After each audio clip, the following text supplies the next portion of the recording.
అందరికీ నమస్కారం.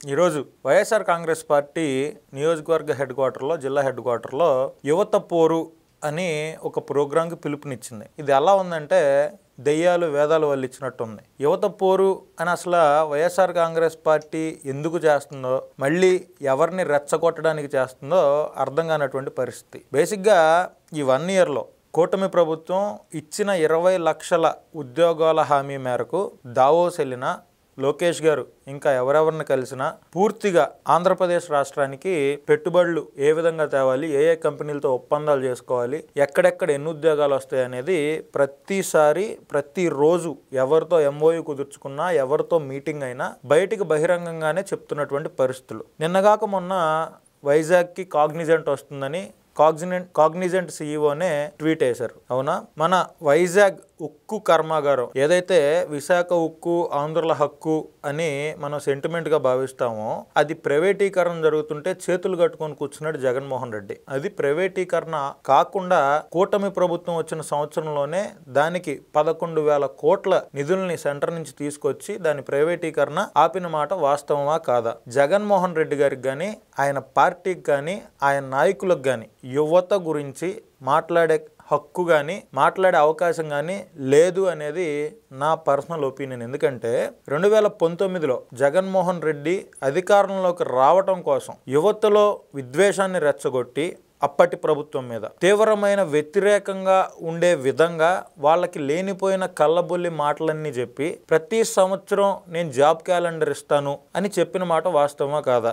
మరి జగన్మోహన్ రెడ్డి అధికారంలోకి వచ్చిన తర్వాత ఎన్ని సంవత్సరాలు ఎన్ని జాబ్ క్యాలెండర్లు ఇచ్చాడండి? ఎన్ని కంపెనీలు తీసుకొచ్చి ఆ కంపెనీల్లో ఉద్యోగాలు ఇచ్చాడండి? పైగా ఆయన కంపెనీలు తీసుకురావడం పక్కన పెడితే ఎంఓయూలు కుదుర్చుకొని ఉన్న కంపెనీలను కూడా రాష్ట్రం నుంచి తరిమేశాడు. కొన్ని వేల మందికి ఉపాధి కలిగిస్తున్నటువంటి అమర్ రాజా బ్యాటరీస్ తెలుగుదేశం పార్టీ అప్పటి ఎంపీ గల్లా జయదేవ్ గారికి సంబంధించిన కంపెనీకి కొన్ని వింత వింత వింత వింత ఆలోచనలన్నీ తీసుకొచ్చి దీనివల్ల కాలుష్యం పెరిగిపోతుంది అది ఇది అని చెప్పి లేనిపోయిన అబాండాలు ఆ కంపెనీ మీద వేసి ఆ కంపెనీ యొక్క ఎక్స్పాన్షన్ ని ఆంధ్రప్రదేశ్ లో జరగనీయకుండా అడ్డుకున్నాడు. దాని ఫలితం ఏమైంది? కొన్ని వేల ఉద్యోగాలు తెలంగాణకి తరలినాయి. జగన్మోహన్ రెడ్డి 5 సంవత్సరాల్లో లులు మాల్ని కానీ, ఈ అమర్ రాజా బ్యాటరీస్ని కానీ, జాకీ పరిశ్రమను కానీ కొన్ని పదుల కొద్ది కంపెనీలని ఆల్రెడీ ఎంఓయూలు కుదుర్చుకొని ఆంధ్ర రాష్ట్రంలో పెట్టుబడులు పెట్టడానికి సిద్ధమైన కంపెనీలని ఆయన తరిమేశాడు. కొత్త ఉద్యోగాలు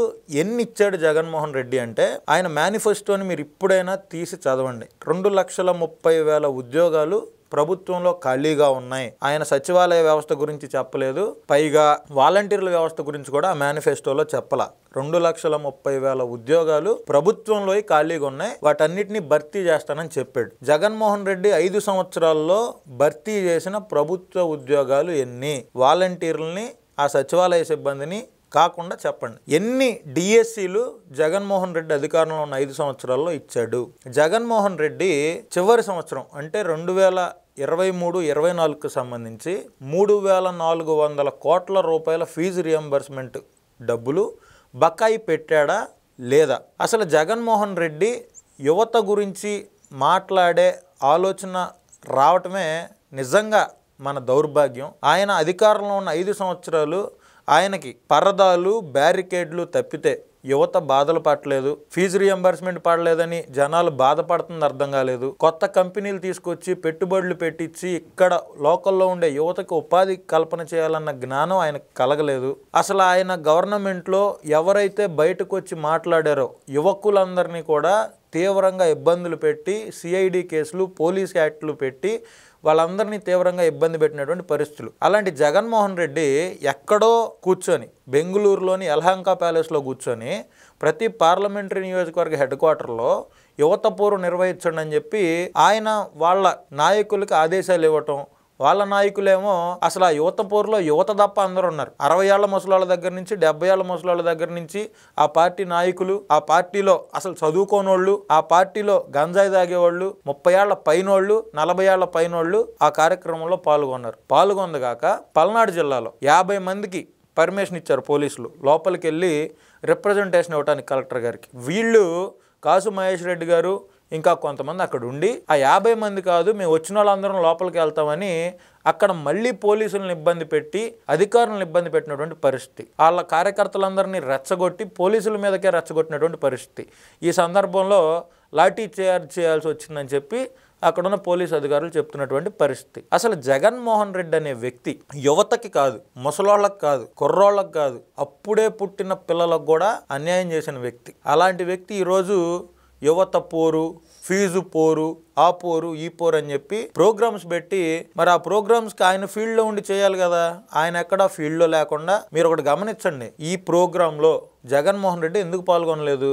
ఆయన పాల్గొండు కేవలం వాళ్ళని వీళ్ళని రెచ్చగొట్టి వాళ్ళందరూ జైలు పాళ్ళు అయితే మా కార్యకర్తలను అరెస్ట్ చేస్తున్నారు, మా కార్యకర్తలను ఇబ్బంది పెడుతున్నారని చెప్పి మళ్ళీ ట్విట్టర్లో వచ్చి కారు కోతలకు వస్తూ ఉంటాడు. అసలు జగన్మోహన్ రెడ్డి అనే వ్యక్తి ఆంధ్ర రాష్ట్రానికి పట్టిన దరిద్రం, ఆంధ్ర రాష్ట్రానికి పట్టిన శని. ఆంధ్ర రాష్ట్రంలో ఒక జనరేషన్ మొత్తాన్ని 5 సంవత్సరాల్లో నాశనం చేసిన వ్యక్తి. రానున్న కాలంలో మంచి మంచి పొజిషన్లో ఉండాల్సిన యువతని 5 సంవత్సరాల ఆయన పరిపాలనలో చాలా దారుణంగా నాశనం చేసినటువంటి వ్యక్తి. ఆయన ఈ ఫీజు పోర్లు పెట్టినా, యువత పోర్లు పెట్టినా, ఇంకోటి పెట్టినా అట్టర్ ఫ్లాపే అవుతాయి. ఎందుకంటే ఈ సంవత్సర కాలంలో కొన్ని లక్షల కోట్ల పెట్టుబడికి ఆంధ్ర రాష్ట్ర ప్రభుత్వం ప్లాట్ఫామ్ అంతా సిద్ధం చేసింది. కాగ్నిజెంట్, IBM లాంటి కంపెనీలు విశాఖ నుంచి వాళ్ళ యొక్క కార్యకలాపాలు మొదలు పెట్టడానికి సిద్ధమైపోయినాయి. రానున్న కాలంలో కూటమి ప్రభుత్వం ఇచ్చిన 20 లక్షల ఉద్యోగాల హామీని 100% నెరవేరుస్తుంది 5 సంవత్సరాల లోపే. కాబట్టి యువత సమన్వయం పాటించండి. ఆల్రెడీ డిఎస్సి నోటిఫికేషన్ ఇచ్చారు, దానికి సంబంధించి డేట్స్ ఇచ్చేశారు, ఎగ్జామ్స్ పెట్టారు, ఎగ్జామ్స్ కూడా అయిపోయినాయి. రానున్న కాలంలో రిక్రూట్మెంట్ కూడా జరుగుతుంది. ఇది మీ అందరికీ తెలిసిన విషయమే. కూటమి ప్రభుత్వం ఇచ్చిన ఏ హామీని తప్పదో ఇది మాత్రం 100% రాసి పెట్టుకోండి. త్వరలోనే నిరుద్యోగ భృతిని కూడా అంతకుముందు 6 లక్షల మందికి తెలుగుదేశం పార్టీ అధికారంలో ఉండగా 14-19 మధ్యలో ఇచ్చే నిరుద్యోగ భృతిని జగన్మోహన్ రెడ్డి అధికారంలోకి రాగానే వితిన్ సెకండ్స్లో ఒక సంతకంతో ఆ నిరుద్యోగ భృతి అనే దాన్ని ఆపేశాడు. అలాంటిది ఈరోజు జగన్మోహన్ రెడ్డి యువత, ఉపాధి, ఉద్యోగం, నిరుద్యోగ భృతి అని మాట్లాడుతుంటే నిజంగానే చాలా చండాలంగా ఉంది జగన్మోహన్ రెడ్డి గారు. దయచేసి ఇట్లాంటి కుర్రోళ్ళని పోలీసుల మీదకి, అధికారుల మీదకి రెచ్చగొట్టే ప్రయత్నాలు మానుకోండి. మీరు 5 సంవత్సరాల్లో యువతకి పీకి పెట్టింది ఏమీ లేదు, మీరు యువతని బాగు చేసింది ఏమీ లేదు, మీరు యువతకి ఉద్యోగ అవకాశాలు కల్పించిందేమీ లేదు, మీరు యువతకి ఫీజు రియంబర్స్మెంట్ ఇచ్చిందేమీ లేదు, మీరు యువతకి నిరుద్యోగ భృతి కూడా ఆపేశారు. ఈరోజు దొంగ ప్రేమలు, కళ్ళబొల్లి మాటలు చెప్పి యువతని తప్పుడు దారిలో నడిపించే పనులు మాత్రం మీరు చేయొద్దని, మీరు ఆంధ్ర రాష్ట్ర ప్రజలు కూడా దీన్ని గమనించాలని మనస్ఫూర్తిగా కోరుకుంటున్నా. నమస్కారం.